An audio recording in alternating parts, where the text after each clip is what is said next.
નમસ્કાર, આપની સાથે હું છું પાયલ. સ્ક્રીન પર તમને ધારાસભ્ય ચૈતર વસાવા દેખાતા હશે. ડેડિયાપાડાની રાજનીતિ આજે ખૂબ ચર્ચાના કેન્દ્રમાં રહી. ડેડિયાપાડામાં રાજનીતિક જે સોગટા નખાઈ રહ્યા છે, એટલે 2027ની ચૂંટણી માટે અત્યારથી ત્રણેય પક્ષ તૈયારી કરી રહ્યા હોય એવું દેખાઈ રહ્યું છે. ચૈતરભાઈ, આજે ડેડિયાપાડામાં હર્ષ સંઘવીથી લઈને સાંસદ મનસુખ વસાવાથી લઈને આદિવાસી નેતાઓ બધા જ સ્ટેજ પર હતા. 1000 જેટલા કાર્યકર્તાઓ ભારતીય જનતા પાર્ટીમાં જોડાયા, જેમાંથી 200થી વધારે કાર્યકર્તા આમ આદમી પાર્ટીના હતા. સૌથી પહેલા પ્રતિક્રિયા જોઈએ છે કે તમારો ગઢ અને એમાં ગાબડું પાડ્યું છે ભારતીય જનતા પાર્ટીએ. પહેલા તો આજે વિધાનસભામાં બજેટ સત્ર પર ચર્ચાનો બીજો દિવસ હતો. અહીંયા નાયબ મુખ્યમંત્રી, આદિજાતિ મંત્રી, રાજ્ય કક્ષાના મંત્રી અને જે પણ ત્યાંના ધારાસભ્યો આજે અહીંયા ગેરહાજર હતા. તો તમે વિચાર કરો કે જ્યારે ગુજરાતની જનતાના પ્રશ્નોની ચર્ચા થતી હોય અને રાજ્યના નાયબ મુખ્યમંત્રી ડેડિયાપાડા જઈને ભાષણબાજી કરે તો એવું લાગે છે કે ગુજરાતની જનતાના પ્રશ્નો માટે એમને જરાય ચિંતા નથી. બીજું કે એમણે રેલી કરી, વરઘોડા કાઢ્યા, સુપરસ્ટાર બેન્ડ મંગાવીને. એની બાજુમાં જેટલી સ્કૂલો હતી એ સ્કૂલોમાં ધોરણ 10 અને ધોરણ 12ની બોર્ડની પરીક્ષાઓ ચાલતી હતી.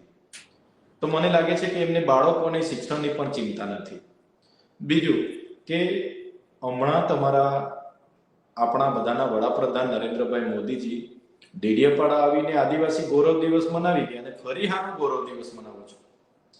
એટલે ડેડિયાપાડાના લોકો જે જાગૃત છે એ લોકો હવે સરકાર સામે માંગ કરી રહ્યા છે. એમના વતી હું રજૂઆત કરી રહ્યો છું વિધાનસભામાં. ત્યારે મને લાગે છે કે એને કઈ રીતના અટકાવવામાં આવે એના પ્રયાસ આ ભારતીય જનતા પાર્ટી કરે છે. ડેડિયાપાડામાં આવ્યા અને ચૈતર વસાવાની ટીકા ટિપ્પણી કરવામાં આવી. હું તો કેમ છું ભાઈ, એની જગ્યાએ તમે નર્મદા જિલ્લામાં 11,253 બાળકો કુપોષણથી પીડાય છે, એનું નિવારણ કઈ રીતના આવે એની ચર્ચા કરતા. નર્મદાનું પાણી આજ દિન સુધી એ વિસ્તારને નથી મળ્યું એની ચર્ચા કરતા. ત્યાં મનરેગાની રોજગારી બંધ છે એની ચર્ચા કરતા. ત્યાં 549 શાળાઓમાં શિક્ષકોની ઘટ છે એની ચર્ચા કરતા. ત્યાં 145 શાળા એક શિક્ષકથી ચાલે છે એની ચર્ચા કરતા. જ્યાં સભા હતી એની આજુબાજુના ગામોમાં બાળકોને બેસવા માટેના શાળાના ઓરડા અને વર્ગખંડો નથી એની ચર્ચા કરતા. એની જગ્યાએ ચૈતરભાઈ આમ કરે છે, ચૈતરભાઈ તેમ કરે છે, ચૈતરભાઈ ફલાણા છે, ઢીકણા છે. ચૈતરભાઈની ચિંતા કર્યા વગર લોકો માટે જે પ્રશ્નોને નિરાકરણો નથી આવતા, સમસ્યાનું નિરાકરણ કઈ રીતના આવે એની ચર્ચા કરતા તો મને પણ ખુશી થતી. પણ એ ચર્ચા થઈ નથી, જેનું મને દુઃખ છે. અત્યારે બધાની નજર ડેડિયાપાડા પર દેખાય છે. તમારા વિસ્તારમાં કોંગ્રેસે થોડા દિવસ પહેલા જ સભા કરી, એની પહેલા પ્રધાનમંત્રી તો આવ્યા જ હતા. આજે પણ જે કાર્યક્રમ થયો બહુ જ મોટી સંખ્યામાં આદિવાસીઓ પણ આવ્યા હતા ત્યાં, 1000 લોકો જોડાયા છે, એટલે એ રાજનીતિક રીતના પણ ખૂબ મોટી વાત છે. બિલકુલ રાજનીતિના રીતે એટલા માટે મોટી વાત છે કે ત્યાંથી લોકોના આશીર્વાદથી ચૂંટાઈને હું વિધાનસભામાં પહોંચ્યો છું. ત્યારે વિધાનસભામાં આદિવાસી સમાજ સમેત પૂરા ગુજરાતની જનતાના પ્રશ્નો ઉઠાવું છું. તમે જોયું હશે, કુપોષણની બાબત હોય, શિક્ષણની બાબત હોય, સિંચાઈની બાબત હોય, આરોગ્યની બાબત હોય, વિદ્યાર્થીઓની બાબત હોય, કર્મચારીઓની બાબત હોય, ખેડૂતોની બાબત હોય, હરેક મોરચે સરકારને હું સવાલો કરું છું. એનાથી સરકારને ગમતું નથી. એમનો ઈરાદો એવો છે કે આ ચૈતર વસાવાને એના ડેડિયાપાડામાં જ પૂરો કરી દઈએ તો આપણે શું છે બીજી વખતે જવાબ આપવાના ઝંઝટમાંથી મુક્ત થઈ જઈએ. પણ ડેડિયાપાડાની જનતા ખૂબ સારી રીતે જાણે છે. જનતા પૂરેપૂરી ચૈતર વસાવા સાથે છે અને ચૈતર વસાવા પણ એમને બધાને સમજે છે અને લોકો મને સમજે છે. એટલે એ વસ્તુની શક્યતાઓ નથી. આજે નાયબ મુખ્યમંત્રીએ જે નામો સ્ટેજ પરથી લીધા કે ભાઈ પ્રફુલ્લ વસાવા, રાજ વસાવા, એ લોકો અમારી સાથે ક્યાં હતા? એ તો ભાજપ અને કોંગ્રેસના લોકો છે ને એ પણ અમારા વિસ્તારના થોડા છે, એ તો ભરૂચના છે. અને જે પણ લોકોને જોડ્યા છે એમાં એક પણ આમ આદમી પાર્ટીનો કાર્યકર જોડાયો હોય એવું મારા ધ્યાનમાં નથી. કેમ કે લોકો ખૂબ સારી રીતે જાણે છે ભાજપમાં ક્યારે જોડાશે નહીં. અમારું ખૂબ મજબૂત આમ આદમી પાર્ટી છે. આવનારા તાલુકા જિલ્લામાં પણ આમ આદમી પાર્ટી જીતવાની છે, એમાં કોઈ શંકા નથી. અને અમે ખોટા કોઈને વાયદાઓ નથી કરતા. અમારાથી જેટલું થાય એટલી જ અપેક્ષાઓ અમે આપીએ છીએ, એટલા માટે લોકો અમારી સાથે છે. તો હર્ષભાઈએ કીધું કે 200 આમ આદમી પાર્ટીના કાર્યકર્તા જોડાયા છે, તો આમ આદમી પાર્ટીમાંથી કોઈ નથી જોડાયું. તમે એમ કહી રહ્યા છો કે એક પણ નથી જોડાયા. જે 200 કાર્યકરોની નાયબ મુખ્યમંત્રી નામ લે છે, હું તો એમને કેમ છું 20 જણાના ફોટા અને નામ સાથે જાહેર કરો. 20 જણ અમે માની જઈશું કે ભાઈ 20 અમારા ગયા હતા. બિલકુલ જ નથી. બસ વાતો કરવી છે એમની. માહોલ કે ભાઈ આદિવાસી વિસ્તારમાં ચૈતરભાઈના ગઢમાં અમે આ ગાબડું પાડ્યું એવો માહોલ બનાવવાનો છે. એવું કઈ થયું નથી. અમારું સંગઠન, અમારા કાર્યકરો એ ક્રાંતિકારી કાર્યકરો છે. પોતાની પરિવારના જોખમે મારી સાથે જોડાયેલા છે અને લડે છે.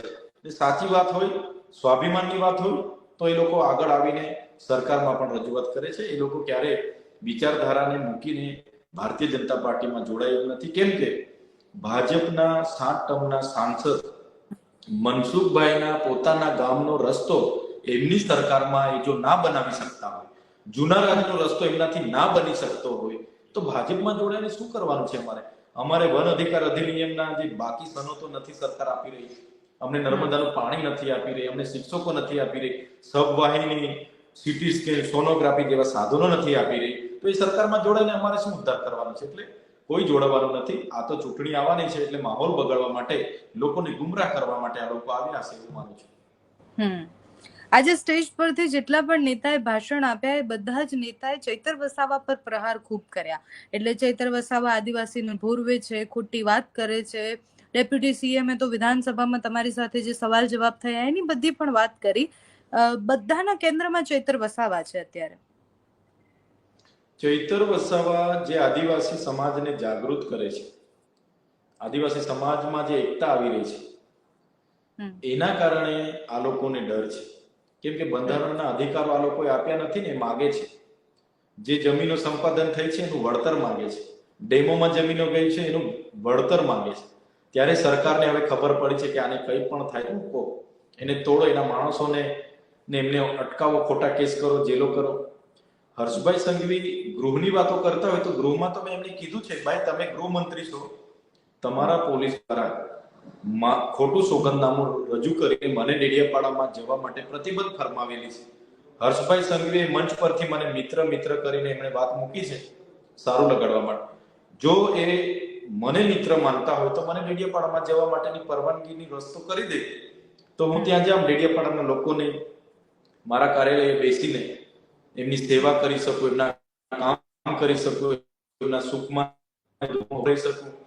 તો હર્ષભાઈ ભાષણમાં મિત્ર તરીકે મને સંબોધન કર્યું છે.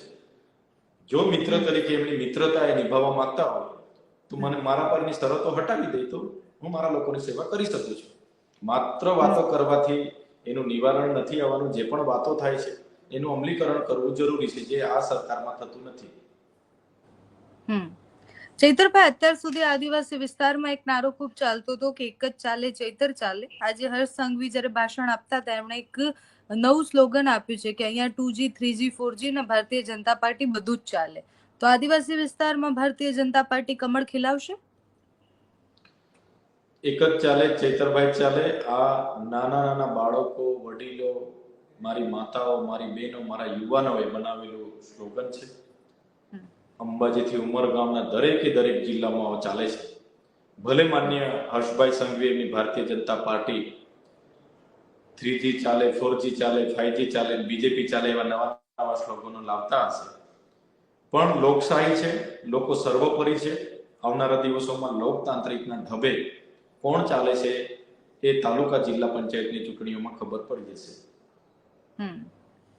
ચૈતરભાઈ, તાલુકા જિલ્લા પંચાયતની ચૂંટણી નજીક છે, સાથે જ 2027ની તૈયારી ત્રણેય પક્ષ કરી રહ્યા છે. એટલે કોંગ્રેસ પણ ત્યાં સભા કરે છે. અત્યારે 1000 કાર્યકર્તા જો ભારતીય જનતા પાર્ટીમાં તમે કહો છો એ રીતના જોડાયા છે તો બહુ જ મોટું ડેમેજ તો છે જ. આમ આદમી પાર્ટી કેવી રીતના ડેમેજ કંટ્રોલ કરશે?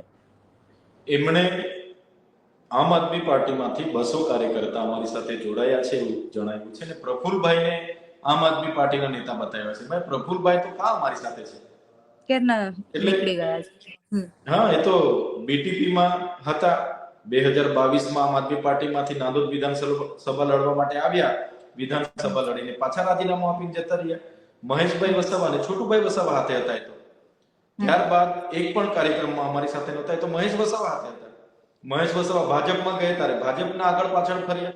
મહેશ વસાવા કોંગ્રેસમાં ગયા ત્યારે આજ રાજ વસાવા અને આજ પ્રફુલભાઈ મહેશભાઈની આગળ પાછળ ફર્યા. આજે પાછા ભાજપમાં જોડાયા. એટલે લોકો એવા લોકોને ઓળખે છે જે લોકોના નામ લેવા અને એમની ઉલ્લેખ કરવા પણ હું માંગતો નથી, કેમ કે મારા પર જ કિચડ ઉછળે એવું મને લાગે છે કે કિચડમાં પથ્થર નાખવાથી કિચડ આપણી પર જ પડશે, એના કરતા નામ લેવા પણ લાગતું નથી. એવા લોકો તો ફરી ભાજપમાં વર્ષ પછી પાછા કોઈ નવી પાર્ટીમાં જોડે છે. પણ ચૈતર વસાવા પોતાની જમીન બચાવવા શું કરશે? ચૈતર વસાવા એક સામાન્ય પરિવારમાંથી આવે છે. મારી હેસિયત કરતા પણ ડેડિયાપાડા સાગબારા ચિંતાની જનતાએ મને ખૂબ મોટું આપ્યું છે, મને ધારાસભ્ય બનાવ્યો છે, અને લોકો માટે હું પ્રયાસ કરું છું, પ્રાર્થના કરું છું કે એમના સારા માટે કામ કરતો રહીશ, સેવા કરતો રહીશ.